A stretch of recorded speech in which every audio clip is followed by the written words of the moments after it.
way as Tigran decided to shift the capital Armenia from Artaxata, was quite in the middle of the Araxes Valley, to the real Tigranakerta. What is another interesting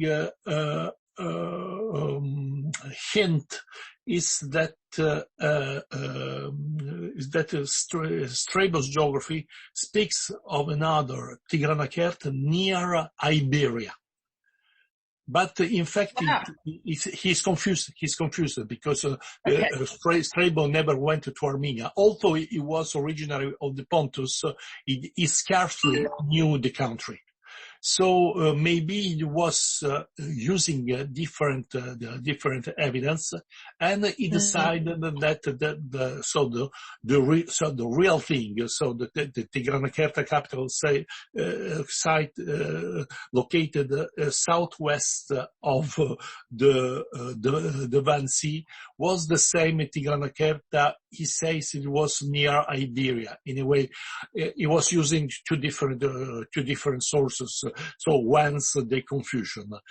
So there's the possibility was that it was a foundation of Tigran. It is easy to understand because Tigran, in a period between more or less 86 to 69 BCE, managed to build a short-lived empire.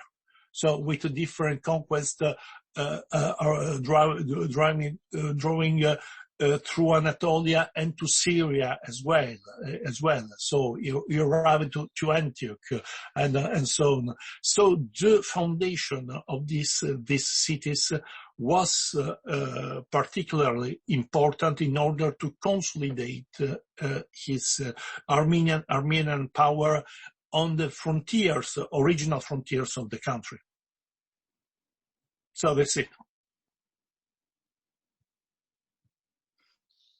Fascinating.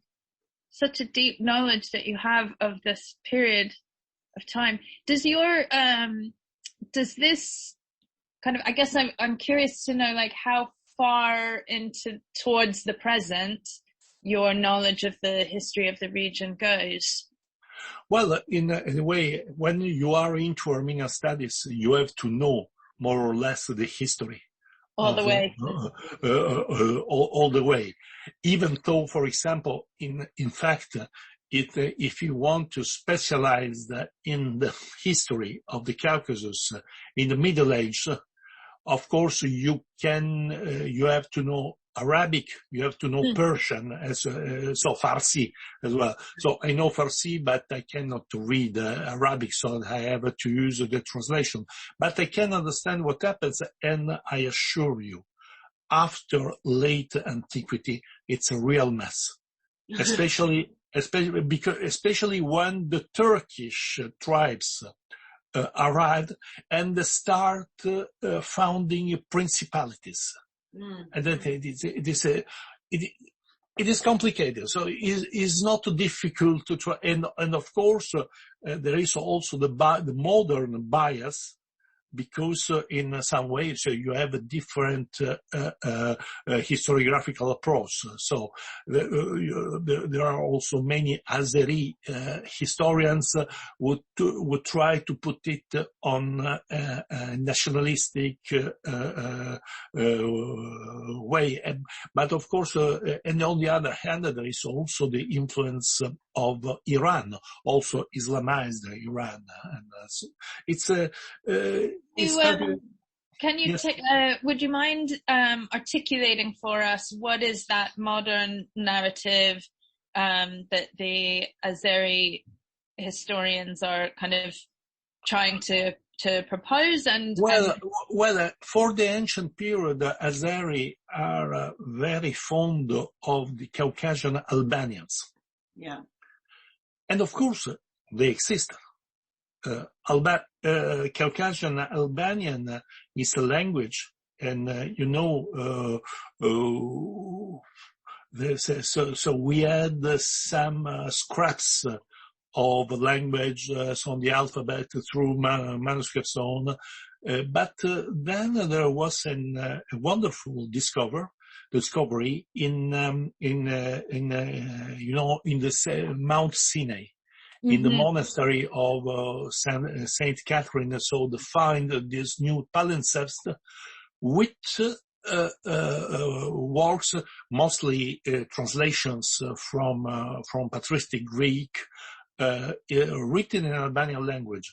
And so the deciphering of the language is still on its way. So I don't think it's so there could be some results. What we understand is that it was very near to the actual Caucasian dialect of the Uti. That was so it was located in a region between Armenia and Karabakh, mostly in Karabakh on the east.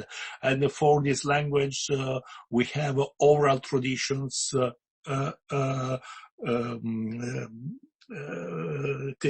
taken by Soviet ethnographers. Mm-hmm. So we have a lot of new evidence, but more or less, so anthropologists who do not read Russian cannot use them very well. There are not so many translations of this text in a Western language. Right. And in terms of like how this theory has been used by the Azeri state. Well, I'm not. So I know what's the situation as about the. I don't know very well the situation about the new discoveries, but as it is after 1991, with the dissolution of Soviet Union, so nationalism pushed.